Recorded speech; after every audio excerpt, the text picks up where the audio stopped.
Picture this. Friday, February 13th, 2026, 3:59 p.m. Eastern. The closing bell is seconds away. Silver just got annihilated, down to $76. The retail crowd is liquidating in panic. Everything they bought at 78, at 80, at 82 during the week, they're puking it out at 76. The fear is complete. The charts look like a murder scene, blood everywhere.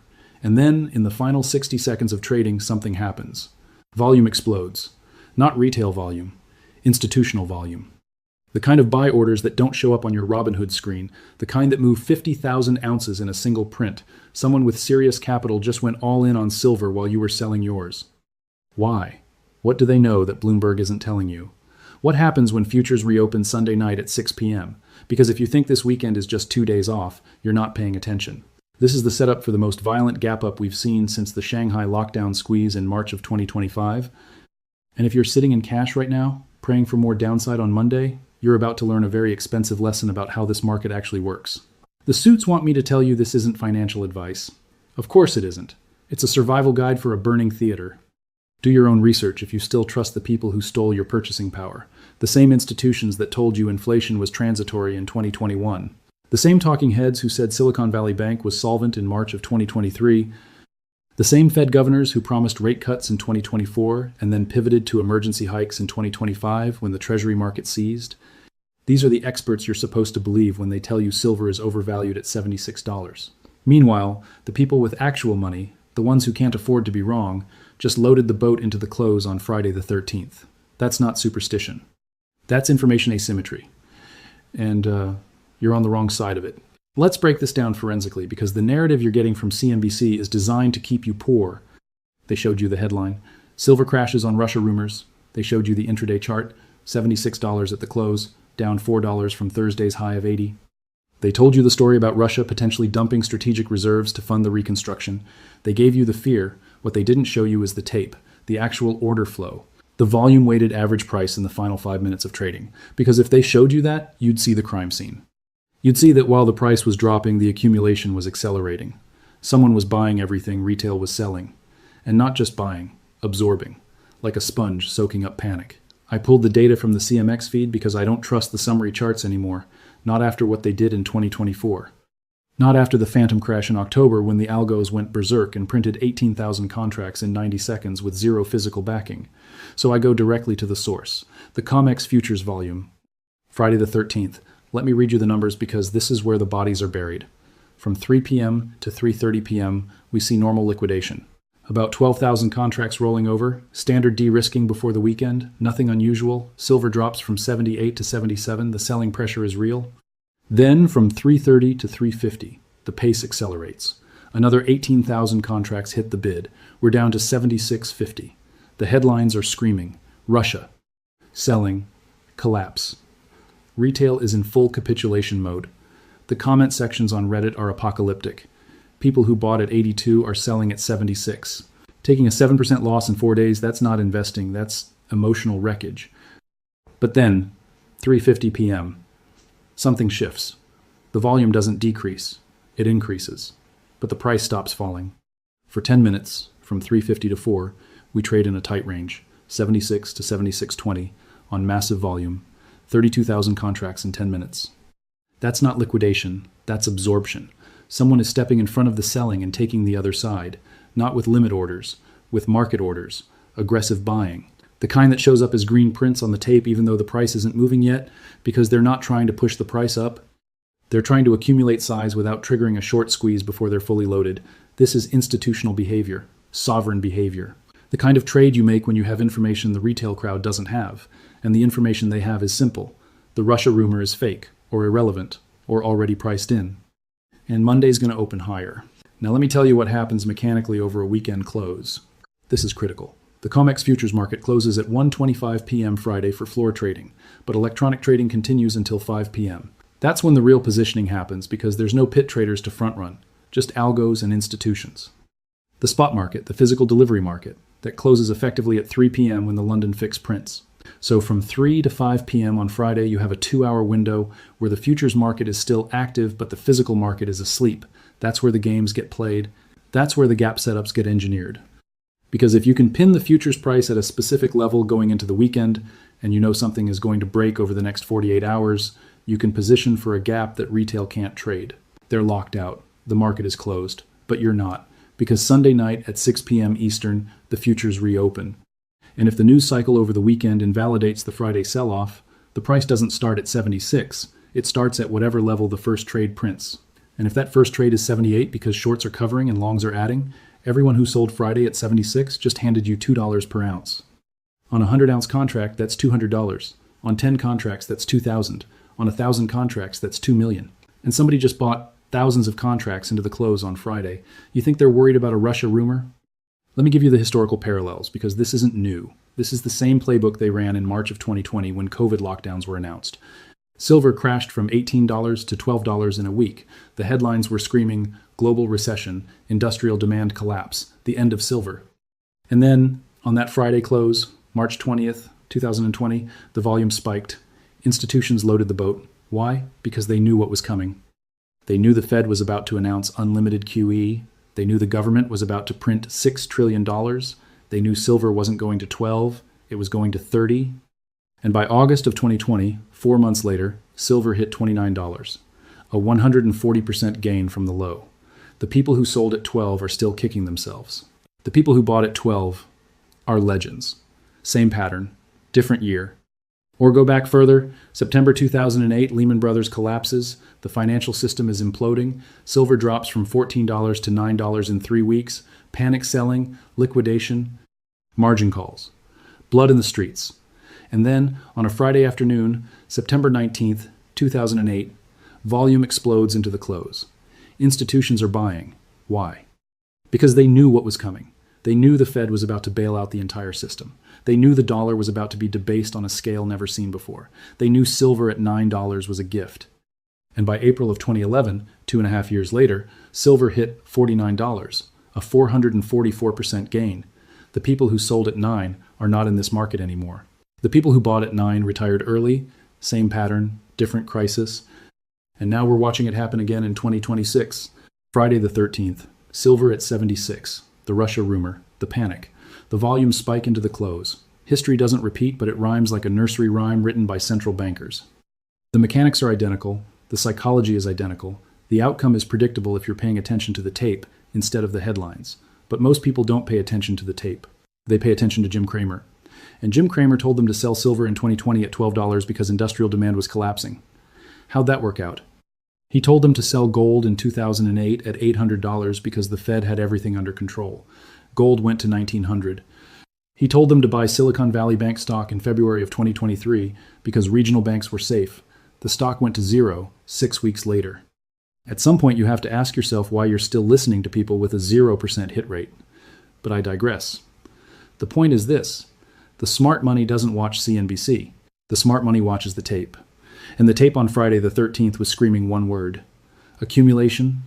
Now let's talk about what happens over the weekend, because this is where the setup gets delicious. We have 48 hours until futures reopen Sunday night. 48 hours for the news cycle to evolve. 48 hours for the Russia narrative to either solidify or collapse. And here's what you need to understand about financial rumors in 2026. They're weaponized. They're coordinated. They're designed to trigger algorithmic selling so institutions can acquire physical assets at artificially suppressed prices. This isn't conspiracy theory. This is documented fact. We saw it in 2024 with the China slowdown narrative. Bloomberg ran stories about Chinese economic collapse for 3 months. Silver dropped from $32 to $26. And then the Chinese State Administration of Foreign Exchange released their Q4 reserve data. They had accumulated 8,000 metric tons of silver in 3 months, the largest acquisition in Chinese history. The narrative was a smokescreen. The accumulation was the reality. The people who sold at 26 funded the people who are now sitting on $76 silver. Same thing in 2025 with the Fed pivot narrative. For 6 months, the mainstream media told you rate cuts were coming, inflation was defeated, soft landing achieved. Silver traded sideways in the low 50s, boring, range-bound. And then in July of 2025, the Treasury market seized. The 10-year yield spiked from 4.2% to 6.8% in 11 days. The Fed didn't cut rates. They hiked. Emergency Sunday night meeting. 75 basis point increase. The dollar puked. Silver went from 54 to 72 in 19 trading sessions, a 33% gain in less than a month. The people who believed the pivot narrative missed the entire move. The people who were watching the MOVE index, the Treasury volatility indicator, knew something was breaking. They positioned accordingly. They made generational wealth while everyone else was reading MarketWatch articles about the soft landing. So when I see a Russia rumor hit the tape at 2:47 p.m. on a Friday afternoon, 4 trading days before a 3-day weekend in the United States, I don't panic. I get suspicious. Who benefits from a Friday afternoon sell-off that can't be verified until Monday? Short sellers. Who benefits from weekend fear-mongering when retail can't trade but institutions can reposition? The same people who bought the close. And what are the odds that Russia, a country that has been accumulating gold and silver since 2014 as part of their de-dollarization strategy, suddenly decides to dump strategic reserves in February of 2026 to fund reconstruction, after they just signed a 10-year commodity supply agreement with China in January? After they just launched the BRICS bridge payment system in December of 2025 that settles in gold-backed digital tokens? The logic doesn't hold. The timing is too convenient. And the volume into the close confirms what I already suspected. This is a shakeout. This is a trap. And Monday is going to be a bloodbath for anyone who sold into the fear. Let me show you the math on what a gap up looks like, because this is where it gets technical and most people glaze over, but you need to understand the mechanics if you're going to trade this correctly. Right now, as of Friday close, silver is at $76. Let's say the futures reopen Sunday night at 6 p.m. and the first print is 78. That's a $2 gap. A 2.6% move overnight. Not massive. But here's what happens next. Every short seller who sold at 77 or 78 during Friday's decline is now underwater. They were betting on further downside. They were betting on 74, 72, maybe even 70 if the Russia narrative accelerated. But now the market has gapped against them. They're losing money on every tick higher. And in the futures market, losing money means margin calls. Automatic liquidation. The broker doesn't wait for you to make a decision. If your account drops below maintenance margin, they close your position. Market order, regardless of price. And when thousands of short positions get liquidated simultaneously, that's not selling pressure, that's buying pressure. Because to close a short, you have to buy. And if everyone is trying to buy at the same time, the price doesn't go up slowly, it spikes violently. We saw this in the GameStop squeeze in January of 2021. We saw it in the nickel squeeze on the London Metal Exchange in March of 2022, when prices doubled in 48 hours and the exchange had to halt trading. We saw it in silver itself in March of 2025 during the Shanghai lockdown when the price jumped from 48 to 64 in 3 days because physical delivery failed and shorts couldn't cover. So if we gap to 78 on Sunday night, the short covering rally could easily push us to 80 by Monday morning. And if 80 breaks, the next resistance is 84, which was the January high before the February correction started. That's an $8 move from Friday's close. A 10.5% gain in 72 hours. And the people who bought at 76 into the close on Friday, they're already up 2.6% at the open before the squeeze even starts. That's not luck, that's positioning. That's knowing the game is rigged and playing the rig instead of fighting it.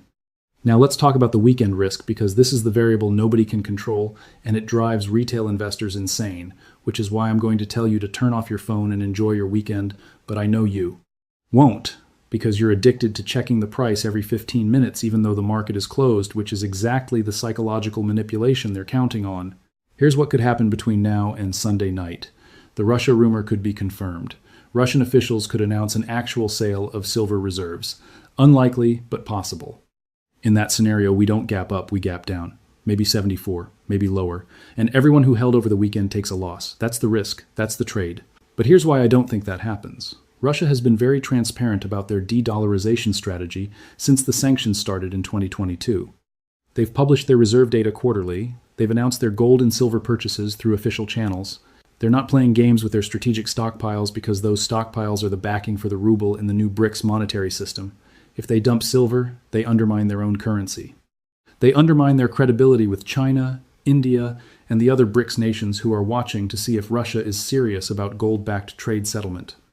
So the idea that Russia would spontaneously liquidate silver reserves to fund reconstruction, which they're already funding through energy exports and Chinese loans, doesn't make geopolitical sense. It's a Western media narrative designed to create fear in Western markets. And the institutions know it, that's why they bought the close. The other weekend risk is a U.S. government shutdown. We're 11 days away from the debt ceiling deadline. The House and Senate are gridlocked. The Treasury is running on fumes. If the government shuts down over the weekend, the dollar could spike on safe haven flows, and silver could drop. Again, possible. But here's the counter-argument. We've had government shutdowns before. 2013, 2018, 2019, 2023, 2025. Every single time, the market sold off initially and then ripped higher when the shutdown ended because the resolution always involved more spending, more debt, more currency debasement. The pattern is so predictable, it's boring. Shutdown equals fiscal expansion equals hard asset rally. So even if we get a shutdown announcement Saturday morning, I'm not worried, because the resolution is already priced in. More spending, more debt, more inflation, more reasons to own silver. The third weekend risk is a surprise Fed announcement. Jerome Powell could hold an emergency press conference Sunday afternoon and announce an emergency rate hike to defend the dollar. It's happened before. August of 2025, remember? The dollar was collapsing against the yuan. The Fed hiked 75 basis points on a Sunday night. The market tanked Monday morning. Silver dropped from 68 to 62 in the first hour. But then what happened? By Friday of that week, silver was back to 69 because the market realized the Fed was trapped.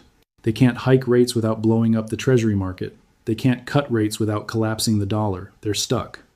And every emergency measure they take just confirms how fragile the system is. So even if Powell tries to jawbone the market this weekend, it's not changing the fundamental trajectory. The dollar is dying. Hard assets are rising.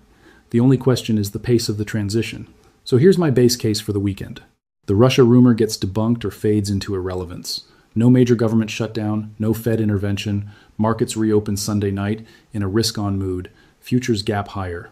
78 at the open, short squeeze into the Asian session, 80 by Monday morning in New York. And everyone who panic sold Friday at 76 is now chasing the market higher, which adds fuel to the rally. That's the most likely scenario based on historical precedent, institutional positioning, and the lack of credible follow-through on the Friday narrative. But I could be wrong. The market could gap down.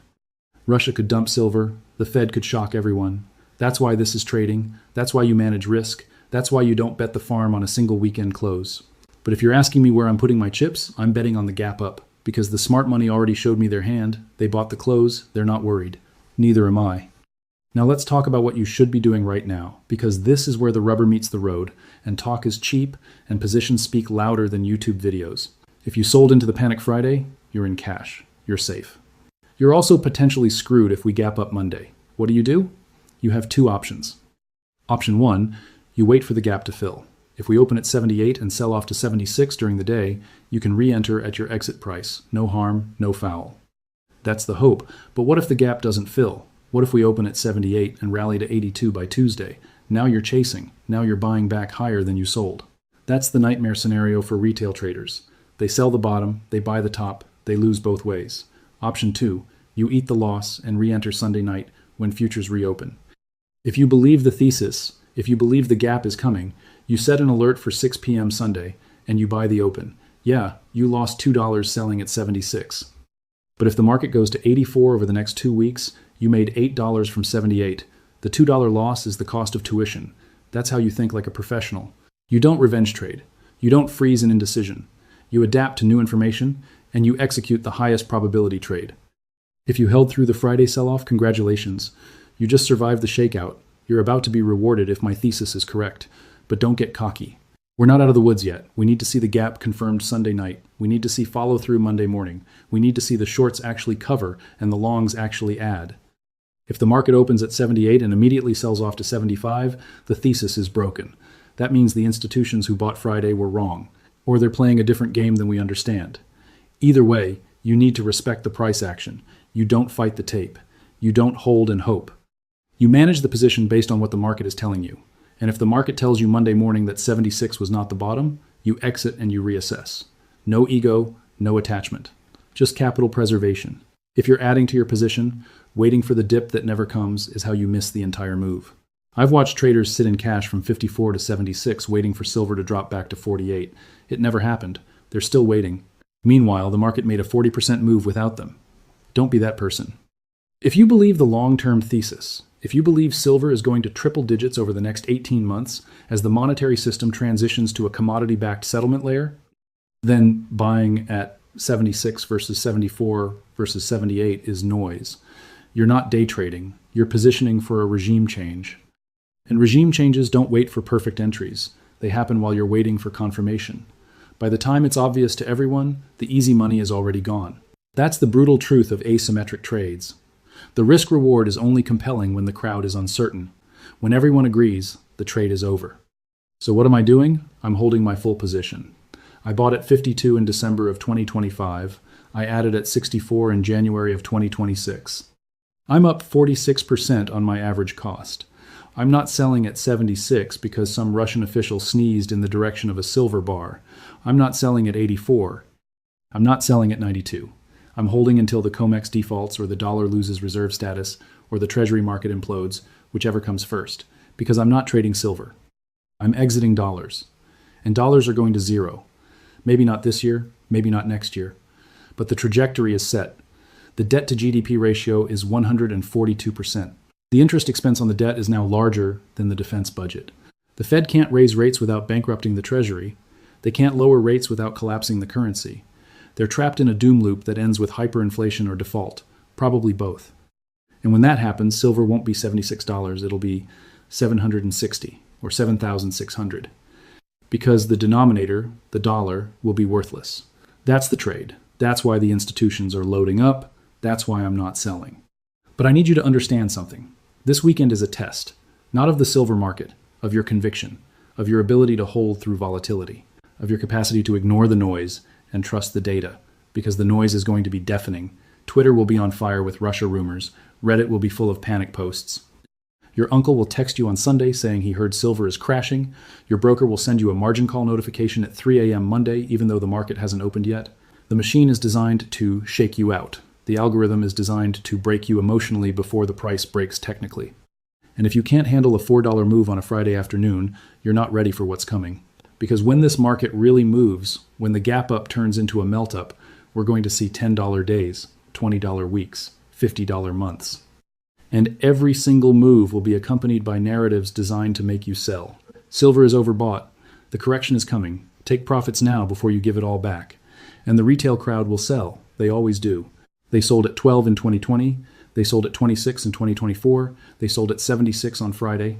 And they will sell at 96, at 106, at 126, every step of the way up. Because they don't understand what they own. They're trading a chart. I'm holding a wealth preservation vehicle for the collapse of fiat currency. Those are two different games, and they have two different outcomes. Let me bring this full circle because we're deep into the weeds now, and I need to tie the Friday close to the Monday open to the bigger picture that everyone is missing while they're staring at the 1-minute chart. The gap up, if it happens, is not the story. The gap up is a symptom. The story is liquidity. The story is the repo market. The story is the New York Fed injecting $487 billion into the overnight lending market in January of 2026 and nobody noticing because the media didn't report it. The story is the bank term funding program getting extended for the third time, even though it was supposed to be a temporary emergency facility after the regional bank crisis of March 2023. It's still running, still lending, still bailing out insolvent banks with collateral valued at par even though the bonds are trading at 70 cents on the dollar. That's not capitalism. That's life support. And when life support fails, the patient dies, and the patient is the dollar. The gap up on Monday is just the market starting to price in what happens when the life support fails, because it will fail. The math doesn't work. You can't have 142% debt to GDP with 5% interest rates and expect the system to hold together. The interest on $36 trillion in debt at 5% is $1.8 trillion per year. That's more than the entire defense budget. That's more than Social Security. That's more than Medicare. And it's growing. Every day the debt grows. Every day the interest compounds. Every day the Treasury has to issue more bonds to pay the interest on the old bonds. That's not a debt crisis. That's a Ponzi scheme. And Ponzi schemes always end the same way, with a collapse, with a default, with a reset. And when the reset comes, the assets that survive are the assets that have intrinsic value, not paper, not promises, not Treasury bonds yielding 4.9% that will be worth 50 cents in real purchasing power terms. Hard assets, land, commodities, gold, silver, the things that can't be printed, can't be debased, can't be inflated away. That's why institutions are buying silver at 76, even though the headlines say it's crashing. They're not buying silver, they're selling dollars. They're exiting a sinking ship. And the gap up on Monday is just the beginning of the exit, because once the crowd realizes the ship is sinking, the panic doesn't go down, it goes up. Everyone trying to squeeze through the same door at the same time. That's when silver goes from 76 to 96 in a week, from 96 to 126 in a month, from 126 to 180 in a quarter. Not because silver is valuable, because the dollar is worthless, and the market is finally pricing that in. So enjoy your weekend. Turn off the charts. Spend time with your family. Go outside. Touch grass, because Monday is going to be chaos. Whether we gap up or gap down, the volatility is going to be extreme. The whipsaws are going to be violent. The headlines are going to be contradictory. And you need to be mentally prepared for that. You need to have your plan. You need to know your entry point, your exit point, your risk tolerance, your position size. You need to know what you're going to do if we open at 78 and what you're going to do if we open at 74. You need to have thought through the scenarios before the market opens. Because once the market opens, there's no time to think. There's only time to execute. And execution under pressure separates the professionals from the amateurs. The professionals have a plan. The amateurs panic, and panic is expensive. I'll be watching the futures Sunday night at 6 p.m. I'll be watching the volume. I'll be watching the tape. I'll be watching to see if the institutions who bought Friday are still holding or if they're flipping their position to retail on the gap. Because that's the game. Buy the panic. Sell the relief rally. Rinse and repeat. And if they're playing that game, I need to know, because that changes the trade, that changes the hold time, that changes everything. But based on what I'm seeing right now, based on the volume profile, based on the historical precedent, based on the geopolitical setup, I think they're holding, I think they're adding. I think Monday is the beginning of the next leg up, not the end of a dead cat bounce, but I could be wrong. And if I'm wrong, I'll adjust. That's the beauty of trading with a plan. You're never locked in, you're always adapting, you're always responding to new information. You're never fighting the market. You're dancing with it. Final thought. The week is over. The price closed at 76. That number is fake. It's a snapshot of a moment in time in a rigged market where algorithms front-run retail orders and institutions trade on inside information, and central banks manipulate interest rates to prop up insolvent banks. The real price of silver is unknowable, because the real supply is unknowable, because the COMEX warehouse data is self-reported and unaudited, and the paper-to-physical ratio is somewhere between 100 to 1 in 5. 100 to 1, depending on who you ask. The real price is whatever you can buy physical metal for at your local dealer, and I guarantee you can't buy it for 76. You're paying 80, 82, maybe 85 if supply is tight in your region. That's the real price. The futures price is just the price tag they show you to keep you from panicking while they accumulate the physical. So when you see 76 on the screen, remember it's a lie, a useful lie, a necessary lie to keep the game going, but a lie nonetheless. The truth is in the premium, the truth is in the delivery delays. The truth is in the volume spike at 3:59 p.m. on a Friday the 13th when the smart money showed you their hand. They're buying. You should be too. And if you want to see my weekend analysis, if you want to know what I'm watching Sunday night when the futures reopen, if you want access to the trade setups I'm positioning for in the insider tier, the link is below. I don't run ads on this channel. I don't take sponsorships from bullion dealers. I don't get paid by the institutions I'm exposing. This channel exists because you support it. And if the analysis helped you this week, if the Friday close breakdown gave you clarity when everyone else was panicking, hit the super thanks button. That's how I keep the lights on. That's how I keep digging through the COMEX data at midnight while everyone else is watching Netflix. That's the trade. You get the information, I get to keep doing this. And together, we survive what's coming, because it's coming. The gap up is just the warm-up act. The main event is the currency collapse, and we're in the front row. Smash the like to break the shadow ban. Comment below and tell me what premium you're paying for physical silver at your local dealer. Subscribe to the archive before the digital ID kill switch flips. And check the featured channels section because the secondary channel is where I post the emergency updates when this one gets throttled. We're hitting them from both sides. They can't censor both. See you Sunday night when the game begins again. The market never sleeps, neither do I.